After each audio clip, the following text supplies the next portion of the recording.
It's Tuesday, April 28th. This is CTV at 6. Here's what's making news tonight.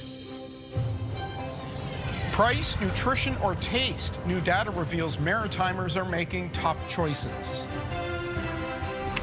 A maple syrup producer is in a struggle with government to keep business flowing. A sunny start to the day for most as some rain moved into western parts of Nova Scotia. Live from our Maritimes News Center, this is CTV News at 6.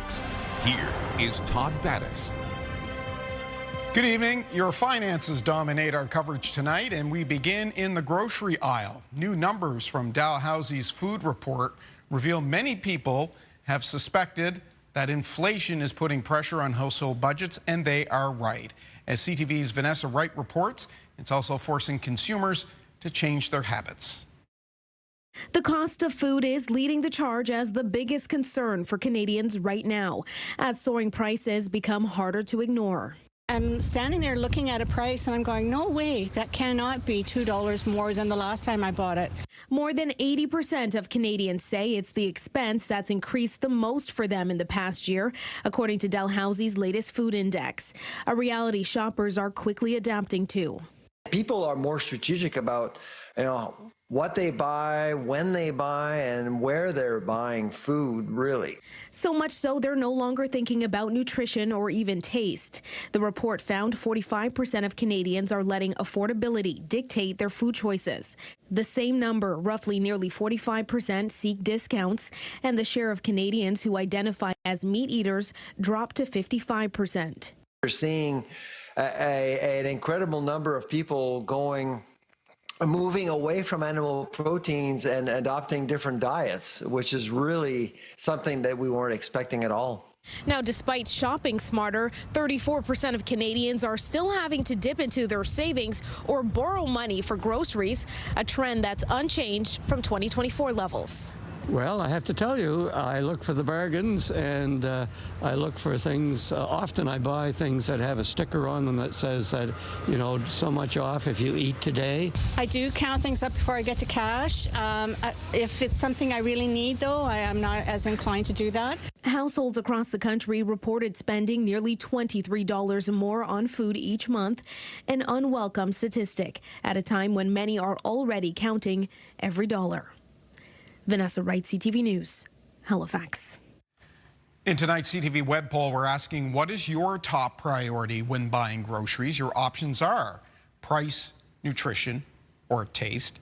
Sylvain Charlebois, who you saw in the report, will join us for a deeper look into the survey. That's just after 6:30, and you can vote on the poll at our website, ctvnewsatlantic.ca.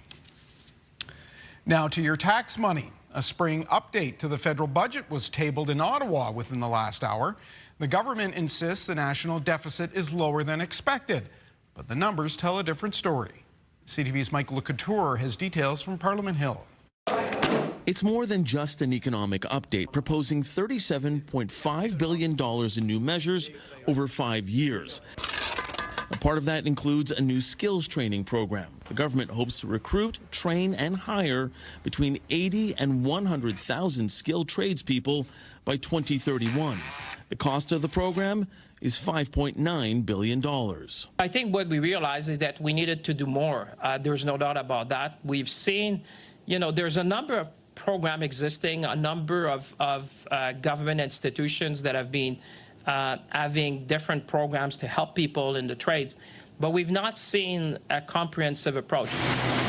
While the deficit was $11 billion lower this year compared to last fall's projection, the long-term outlook is largely unchanged, with no path to balance for the next 5 years. And the deficit will remain over $50 billion into the 2030-31 fiscal year. Any kind of a savings that they get out of their revenues and the spending cuts over the next 5 years, they have decided to spend those. And some of those measures that you mentioned on the pocketbook measure, like the GST credit and those kind of things, these are how they're paying for those. Royalties from high oil prices are contributing to government revenues, but Canada is facing fiscal headwinds from the ongoing trade war with its largest trading partner. There's kind of a fog of uncertainty, which is clouding a lot of parts of the world.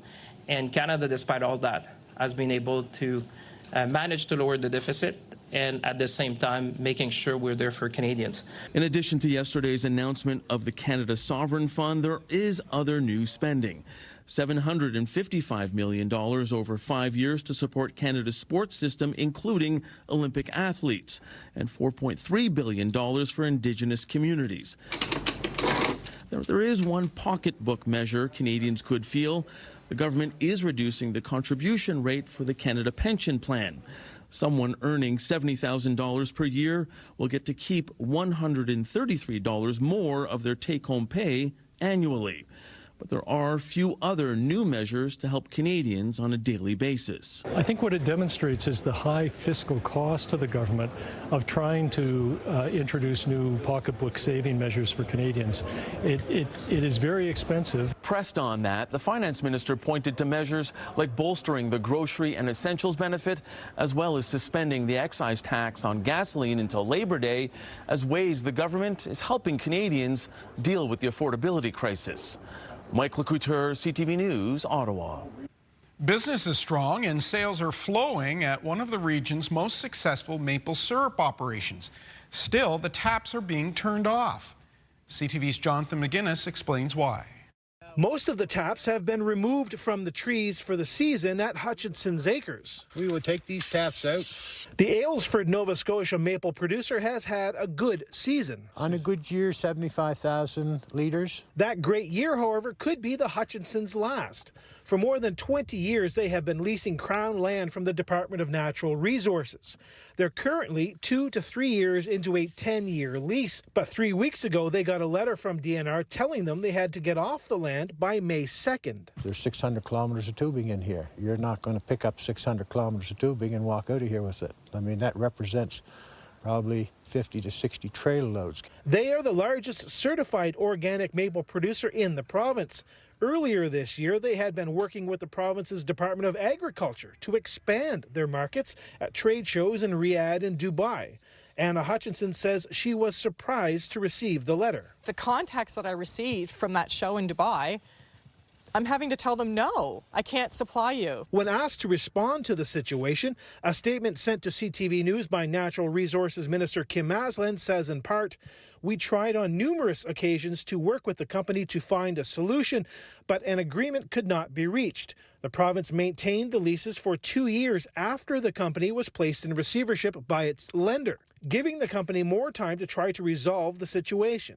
That statement was backed up by Premier Tim Houston. My general understanding is that they had been leasing the land. There was some conditions to the lease, and maybe that weren't met by the proponent, so there was some action being taken by the province. Anna Hutchinson says they have invested over $2 million in their operation. For now, they say they're not moving. Shipments of maple syrup are going out this week to Costa Rica and Holland. And Todd, the Hutchinsons are fighting to keep these taps open. The matter is currently before the courts, and they're asking that their lease be moved over to the Department of Agriculture from the Department of Natural Resources. And if they win, Todd, they say they'll be able to stay open. All right, John McGuinness in Aylesford, Nova Scotia this evening. A routine traffic stop led to a large seizure of illegal cigarettes. These boxes contain more than 1.5 million unstamped contraband cigarettes. Officers discovered 160 boxes of smokes when they pulled over a U-Haul truck that was veering in and out of its lane on Nova Scotia's Highway 104 near Antigonish Sunday afternoon. The 18-year-old male driver from Riverview, New Brunswick was arrested and will face charges. A crosswalk guard in Moncton has a tale to tell after a harrowing incident. He told our Derek Haggett, drivers have to slow down. 1 week later, it's still hard for Yvonne Gaudette to comprehend how someone could drive through his crosswalk without seeing him or the flashing lights. I couldn't believe it. Gaudette works the morning and afternoon shift near École Sommet on a busy street in northwest Moncton. He can count on one hand how many incidents he's had in the 5 years he's worked there, but there's been 3 in the past few weeks, including this near miss. 20 seconds longer to their trip if they stop for the crosswalk with flashing lights, with the fluorescent vest, with the stop sign. After the vehicle drove away, Gaudette escorted the child safely across the street. I love these kids. and I take the job very seriously, and I'm trying to do everything I can to help them get to school safe and get back home safe. In a statement to CTV News, Cadet's employer says, "We make sure our crossing guards are trained to recognize and report near misses, capturing key details and working closely with local police when needed." Cadet did get the plate number of the vehicle and reported it to his supervisor, but as of yet, the police have not been contacted. École Sommet has around 700 students. And some of them are quite young, and some of them depend on me to help them cross the street and get home safe and to go to school safe. I'm trying to do the best I can. I wish the drivers would give me a little help. Yvonne Gadet has some simple advice for anybody who drives through this crosswalk on a daily basis. Slow down. Derek Haggett, CTV News, Moncton. That's how it looks in downtown Charlottetown right now. Queen Street, 11 degrees, 10 minutes after 6 o'clock. Let's bring in CTV's Brianne Foley in for Kayla Mitchell today, who is on assignment. It was a beautiful spring day in much of the region. Some coastal areas didn't quite get the same warmth. No, not the same warmth and not the same sunshine, Todd. So unfortunate, although PI looks beautiful, and that's going to be the case tomorrow as well. But as we take a look here at today's low, pretty much much colder than what we're used to seeing at this time of year. Of course, these were the early hour temperatures, but still colder than what we're seeing, especially up in northern parts of New Brunswick. As we take a look at today's highs, much warmer in northern parts of New Brunswick. So you're kind of getting both ends as we headed throughout the day today. Of course, taking a look at our current temperatures, we're still seeing those warmer temperatures up in northern and western portions of New Brunswick. Still sunny and pretty warm over on Prince Edward Island, a little bit warmer in the Amherst area. And then we are seeing cooler temperatures along the coastline in Nova Scotia, and we will continue to see some cooler temperatures as we head overnight, and we will see some showers as well. But as we take a look at sustained winds right now, the majority of those winds again along that coastline in Nova Scotia, and we are seeing them gusting up to 41 kilometers per hour over in Yarmouth, 39 over in Briar Island. So we are seeing a little bit of those gusting winds coming through, and as we watch our radar and satellite, well, we are again having a little bit of a low pressure system coming from the Atlantic waters into western parts of Nova Scotia, and that's going to impact this evening, tonight, and into the early hours of tomorrow morning. We are going to have another low pressure system coming from western parts of Canada that's going to push into New Brunswick, but that's going to be tomorrow, tonight, around midnight and into tomorrow, but I'll have those details in a bit. Okay, we'll get the full forecast in about 15 minutes. Thank you, Brianne. From subpar meals to slipping hygiene, a pair of families in the Port Hawkesbury area are speaking out about conditions their parents are living in as a long-term care strike in Nova Scotia continues. CTV's Ryan McDonald met with them today. Stephanie Beaton and Jamie Whitty are worried about their parents and how the strike at long-term care homes in Nova Scotia is affecting their health and well-being. My heart is breaking for my mother. She does not want to live like this. Beaton's 85-year-old mother, Ann Kierstead, a retired teacher who has Alzheimer's, lives at the Port Hawkesbury nursing home. Her daughter says she has lost 24 pounds since moving into long-term care a little more than a year ago, and that last night's dinner didn't help. A small bowl of chicken noodle soup that was mostly broth with a few noodles in it. That was her supper. The quality of food, the quality of care, the cleanliness of his room. Whitty's 83-year-old father, John Whitty, a former manager at the Port Hawkesbury paper mill who also has Alzheimer's, lives at the same facility. Lately, his son Jamie and his elderly wife Claudia have been bringing him food, which has been taking a toll on her too. Stressed, not sleeping well, worried about it, talks about it all day long. As soon as we're done one meal, she's talking about what we're going to cook tomorrow night for Dad. Certainly support the strikers. I really feel that the work that they do, it's really difficult, challenging work, hard, heavy work. Both family members say they feel the staff who are there are doing the best they can under the circumstances, but it's still not meeting their parents' needs. They're no longer having weekly showers, their hair isn't being washed. They want the two sides to get back to the bargaining table for the sake of people like their parents who are caught in the middle. They are, and they don't have a voice. Most of these people have cognitive issues. They can't speak up for themselves, so that's why I'm putting a voice to this. Giving people a sense of what's at stake for families in the middle of a strike that has been impacting so many province-wide. Ryan McDonald, CTV News, Port Hawkesbury, Nova Scotia. Halifax Council just approved its municipal budget a few weeks ago, but the mayor is already looking ahead to next year's books. That was part of a very busy day at City Hall, which is where we find CTV's Callum Smith. Callum, what's Andy Fillmore trying to achieve here?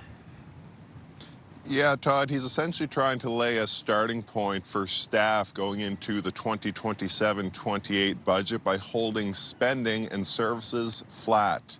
Now, the only consideration for increases would come from inflation or mandatory contributions such as collective agreements or other items approved by council. It's an ideal motion to what he brought forward last year, which ultimately resulted in a 9.5% increase to the municipal portion of the average residential tax bill. Given this year's budget debate, was it successful? It certainly helped. As we've discussed before, I was not happy with where we wound up on the increase to the average tax bill. But had we not passed the motion last year, I think it would have been much worse. Now, in saying that, capital projects would still need to be paid for through debt financing. Todd. Okay, and we had some news about arenas today. We know the Halifax Forum has been a source of debate down there at City Hall, Callum, but councillors were told Scotiabank, the much bigger arena, not far from where you're standing, needs some significant repairs? Yeah, that's right. Suzanne Fougier, the new CEO of Events East, presented their operating plan, which cost $2.4 million. That was approved unanimously, but Fougier said the Scotiabank Centre does need repairs and that bills will start to add up over the next 5 to 10 years. She says it's fast approaching its 50th anniversary and says the age and configuration of the building are starting to show. She says the arena's not meeting accessibility needs and they also need to look at technology and sustainability improvements. Todd. While we're talking about sports, there was something about municipal gym memberships you thought we should make mention of.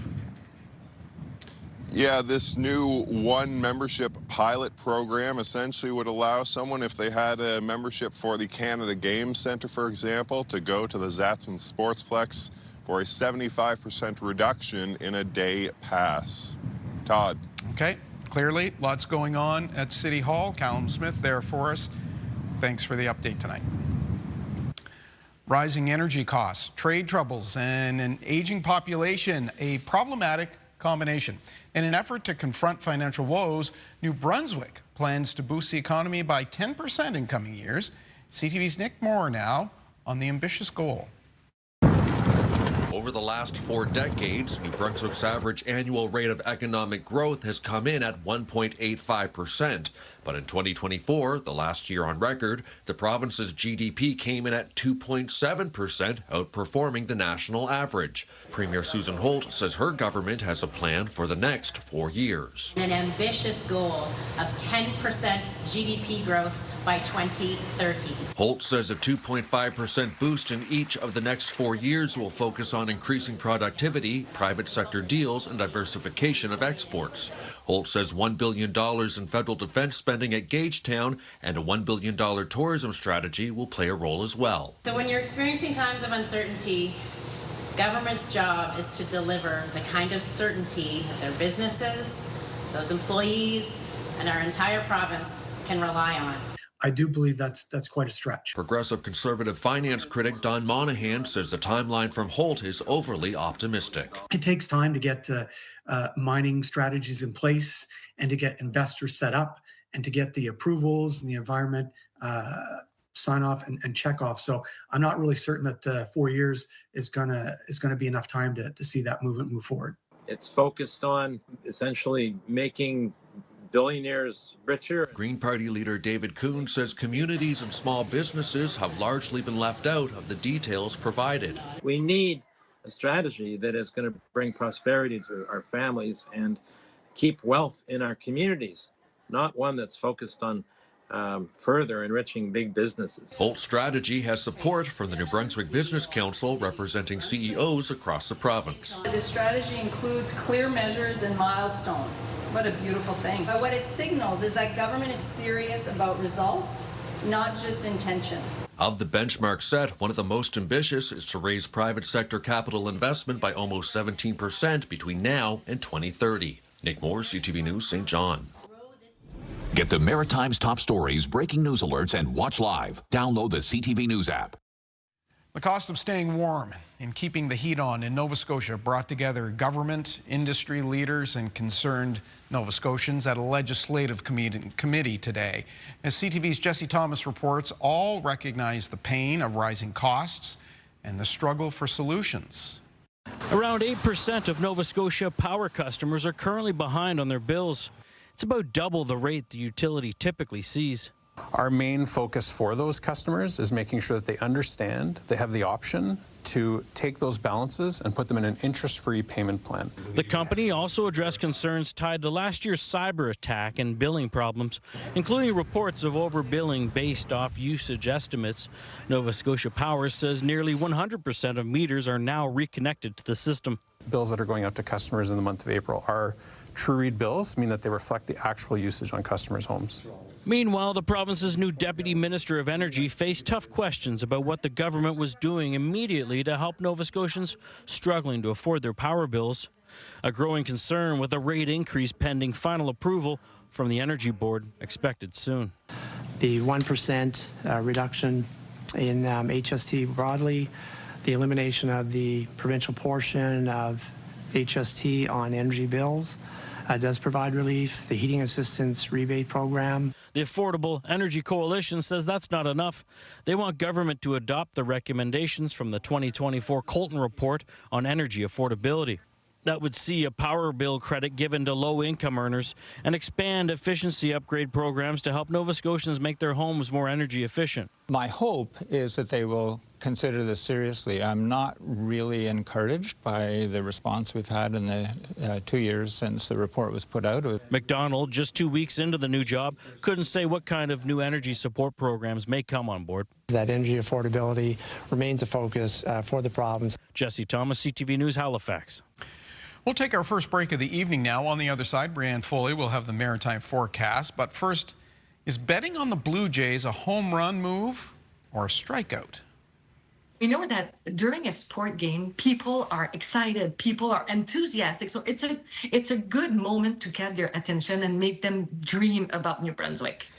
The province is betting on the Toronto Baseball Club to send tourists east. We'll explain after this.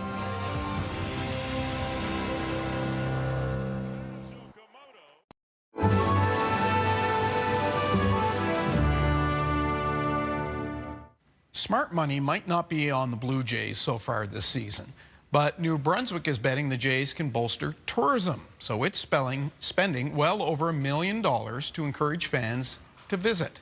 As CTV's Avery McRae tells us, it comes as local tourist sites bemoan the loss of provincial operating grants. New Brunswick is swinging for the fences with its latest partnership. The goal of our department is to promote New Brunswick and to showcase New Brunswick as a unique destination, a national tourism destination.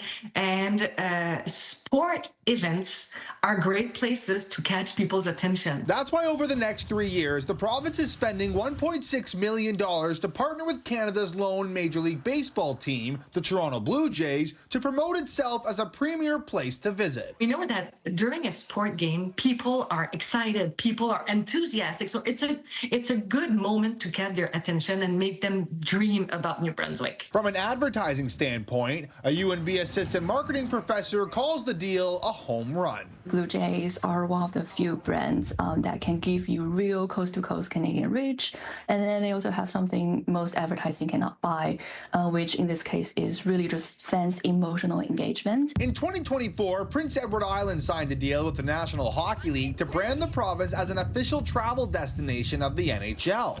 The deal was worth $2.5 million and was met with some backlash on if the money should have been spent elsewhere.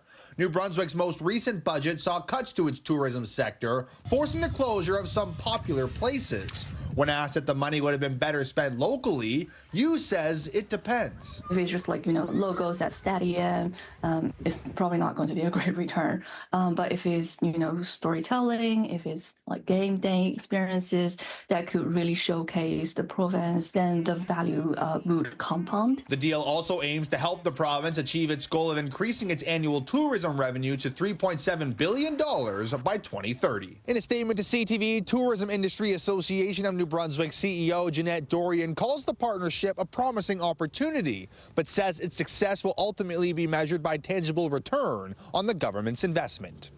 Avery McRae, CTV News, St. John. Thank you, Avery.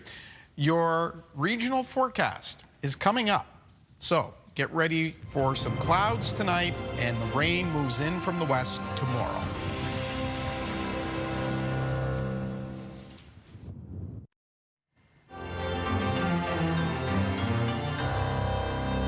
A beautiful spring day out on the Myra. Lots of sunshine as we soar over Myra Gut, Cape Breton, of course. Take in this view because the clouds are going to move in.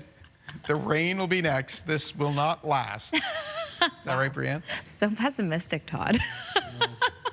Although Cape Breton is going to see a little bit more sunshine. They get a little more time before it moves in there. But as we take a look at our international forecast, or national forecast rather, you are going to see that rain system that's going to be coming across. Yeah, so unfortunately it's coming through. We are looking at slightly cooler temperatures than what we're used to seeing at this time of year for parts of Western Canada, especially in Calgary as well as over in Saskatchewan. Colder up in Thompson. And now we do have a rainfall warning in effect for parts of Ontario and Quebec, and that's going to be Wednesday into Thursday. So we're going to start to see that system push into our region as of Thursday. So yes, Todd isn't wrong when he says we are not going to be enjoying all those sunny skies as we head later into the week. You can already see we do have a little bit of a low pressure system pushing up from the Atlantic Ocean coming into western parts of Nova Scotia, and we're starting to see that increased cloud cover as well as we head throughout the evening. As you can see, that pushes in, and that'll start to impact into southern portions of New Brunswick as well overnight and into the early hours of Wednesday morning. Should clear out of Nova Scotia by late afternoon, but we will see some lingering showers through central parts as well as western parts of Nova Scotia, or New Brunswick rather, as we head into Wednesday. And then that system that is going to be impacting into Quebec as well as Ontario as well as portions of the United States is going to push in as of Thursday. So Thursday is going to be the wetter of the days as we head towards the weekend. Isn't that always the case? But as we take a look here at our gust forecast for today, we are seeing an increase of gusting winds again along the coastline in Nova Scotia. Those winds are coming from that southeasterly direction, and they're going to continue in that direction as we head later into Wednesday as well, although they do taper down a little bit as we head into the later hours of the week before they switch directions a little bit. So for tonight, we are going to see cloudy conditions for most of the area, and like I said, showers for some. That's going to be pretty much impacting into the central and southern portions of New Brunswick as well as western parts of Nova Scotia.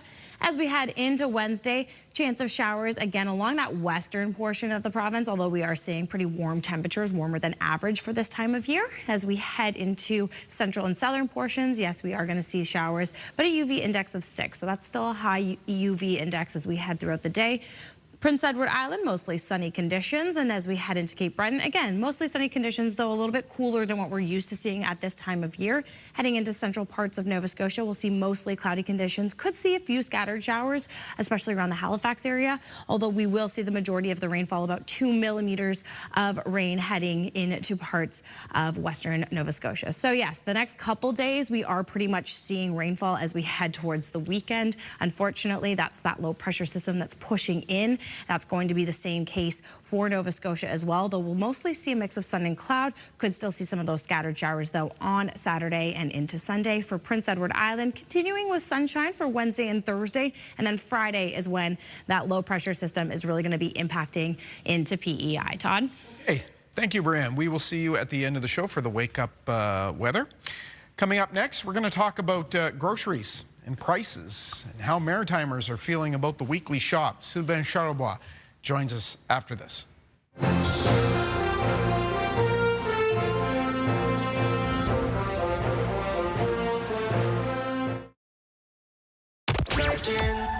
Okay, so we're back at it 5K tomorrow. Get those keywords for your chance to win $5,000. Those keywords start with us after 7 a.m. And around 7:30, get a shot at tickets to the Great Outdoors Comedy Festival. Good luck.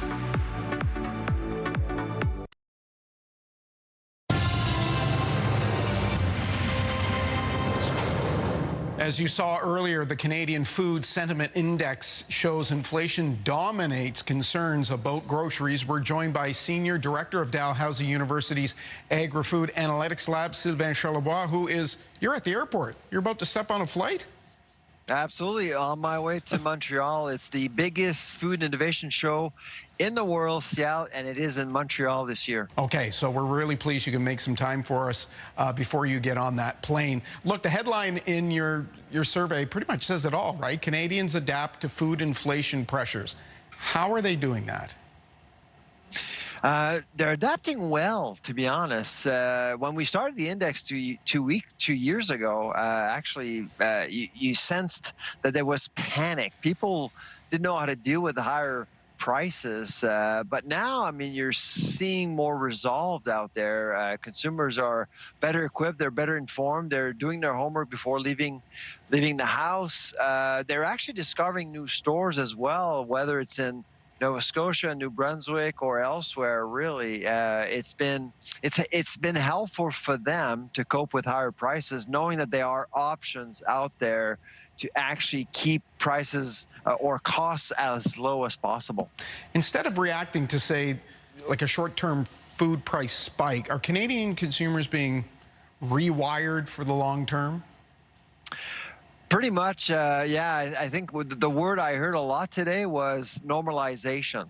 So we're normalizing food inflation, which is not necessarily a bad thing. You don't want people to run around being panicked and surprised and sticker shock all the time. The challenge that we have, Todd, is that right now food inflation in general is not really a problem at 2.4%. But food inflation is the highest among G7 countries still.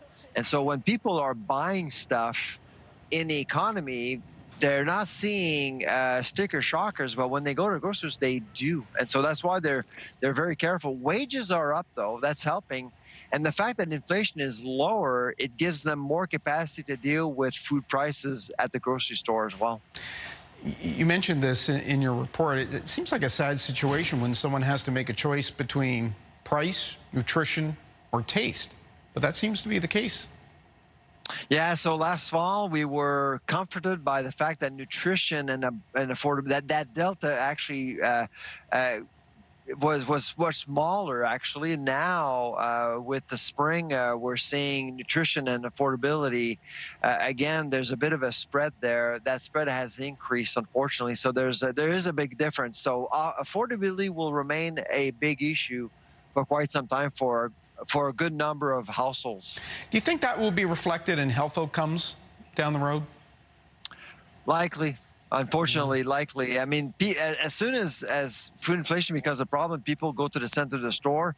And if you saw our figure around animal protein consumption with the number of omnivores dropping, so there are more people not buying animal protein, so they're leaving the periphery of the store and they're going to the center probably to buy canned animal protein like salmon, canned tuna. Sardines are more popular, actually. Yeah. Well, that leads me to the next question. Livestock prices are up, feed costs are up. China is now back buying Canadian beef. We're heading into barbecue season. I ask you this every year, it seems. Is there any roof to beef prices? Do you see any ceiling? There's actually hope. So right now in Ottawa, the government is negotiating with the Mercosur group of countries. That would include Brazil, Argentina, Bolivia, and Uruguay. They produce a lot of beef, and right now Ottawa is negotiating to allow more beef into Canada. Even if you're a big fan of Canadian beef, it's good news. Why? Because that's going to put some pressure on beef prices over the short term. So if there's a deal, we could start seeing some of these products into our market as early as June for barbecue season. So there you go. Okay. Speaking of pressure, I'm going to put some pressure on you here. I have 30 seconds, and you got to catch a flight, but I want to get this in. We're talking about consumers, but how are producers dealing with cost pressures? And also things like the Ozempic effect and that new nutrient warning label on the packages. Is that shifting consumer attitudes, habits? Okay. Lots to unpack. Yeah, I know, there. it's a lot there. Yeah. Energy costs are a big problem for producers, absolutely. And of course, the industrial carbon tax did increase on April 1st. The GLP-1 issue is big. It's actually forcing many multinationals to reconfigure their portfolio of products.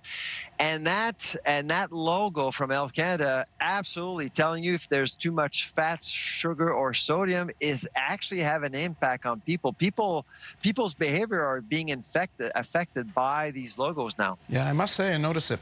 Sylvain, thank you very much. Safe travels. We'll talk to you when you're back. All right, take care. Bye-bye. We'll take a break. Much more after this.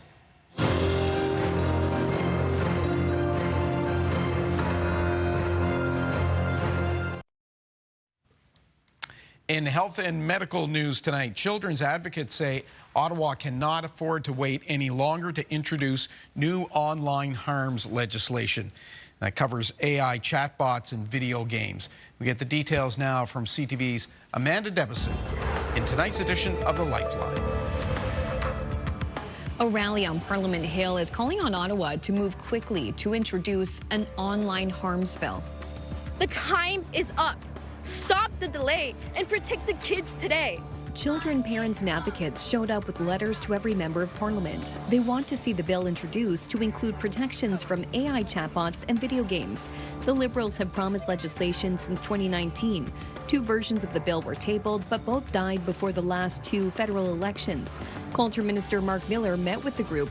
He didn't say when a new bill will be put forward. A new study suggests post-traumatic stress disorder may leave measurable biological traces throughout the body, which can be detectable through routine blood tests. Researchers identified a set of scalable, blood-based biomarkers linked to PTSD across multiple organ systems. This includes cholesterol and glucose levels, liver function, and red and white blood cell counts. The study says since the tests are part of standard medical care, they could be used to monitor PTSD's physical effects and detect risks earlier. But the authors emphasized further validation is needed, especially in larger, more diverse populations. The results were published in the journal Molecular Psychiatry. Finally, nearly half of all Americans are breathing unhealthy air. A new Lung Association report shows 44% of the American population lives in counties that have high levels of smog or soot. That's 152 million people. The number's even worse for kids under 18 years old. 46% of them are breathing bad air. That can cause lifelong problems, including lungs that don't develop fully and the development of asthma. With Health and Medical News, I'm Amanda Debison for The Lifeline.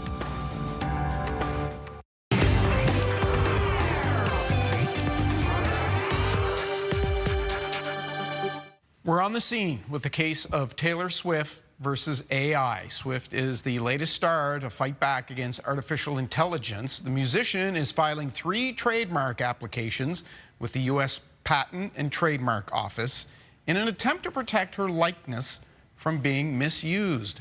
NBC's Liz Kreutz has more.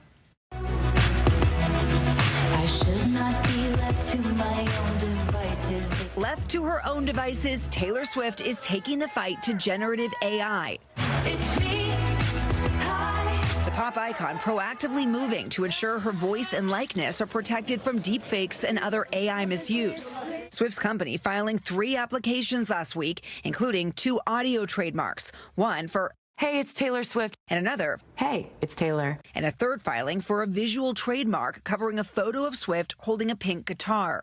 If she's able to own a trademark on her voice and the sound of her voice, she could theoretically stop the AI platforms from creating content using her voice in any capacity. Trademark lawyer Josh Gerben says trademark law could potentially cover a legal gray area created by AI between copyright and publicity law.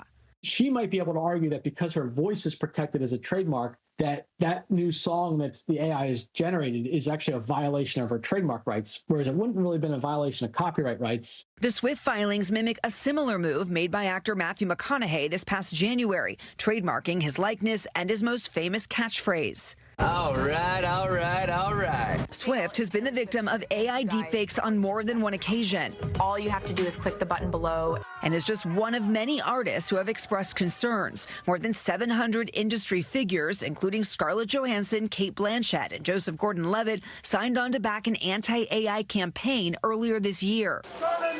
But despite celebrity pushback, generative AI continues to encroach into the entertainment world. I'm just a tool, but I've got life. Tilly Norwood, the first all-AI actress, recently made an all-AI song and music video trolling Hollywood after the Oscars. I'm not a pose, I'm the star. And a year after his death, Val Kilmer has been recreated with AI for a film set to be released later this year. As for Swift, she's doing her best to make sure her dedicated Swifties only get the real deal. Look what you made me do.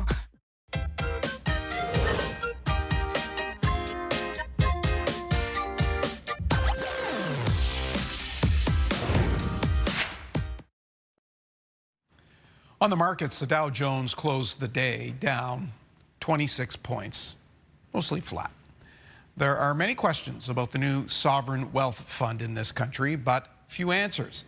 BNN Bloomberg's Marilla Fernandez has more. If you were looking for some clarity today on the sovereign wealth fund, you didn't get much in the update. The Canada Strong Fund is meant to support major infrastructure projects in the country. Ottawa is pledging $25 billion to the fund, and the federal government says Canadians will be able to put their own money in, but how isn't yet clear.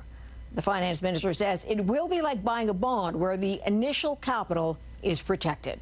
Here are the closing numbers for the day. The Canadian dollar is down to 73.06. West Texas Intermediate is up over $3 to 99.93. Western Canadian Select is up $1.65 to 75.31. And the TSX lost 233 points today. Those are your business headlines. I'm Marilla Fernandez.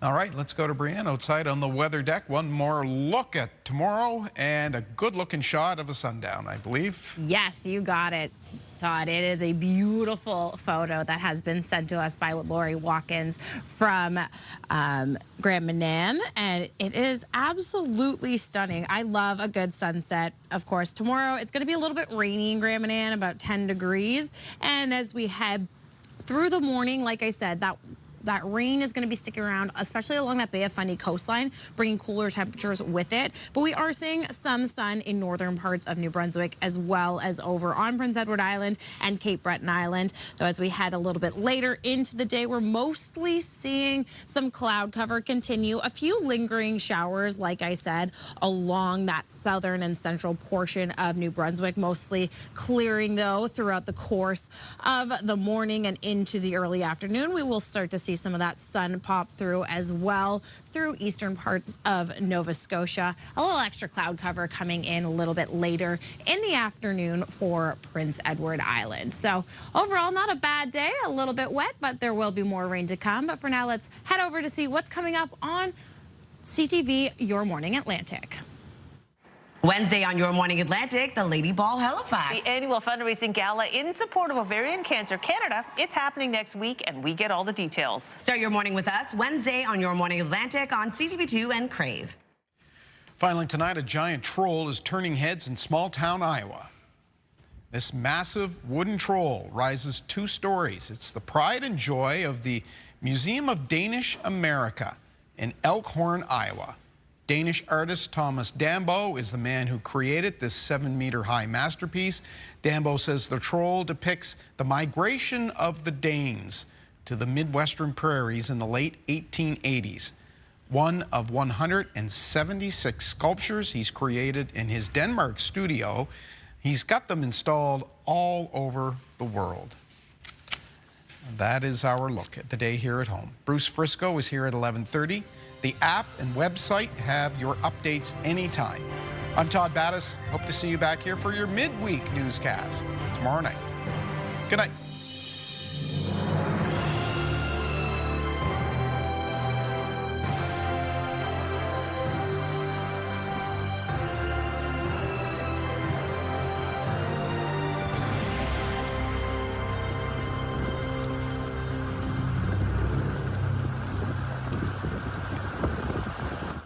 CTV News, the Maritime's #1 newscast. Watch live on Crave.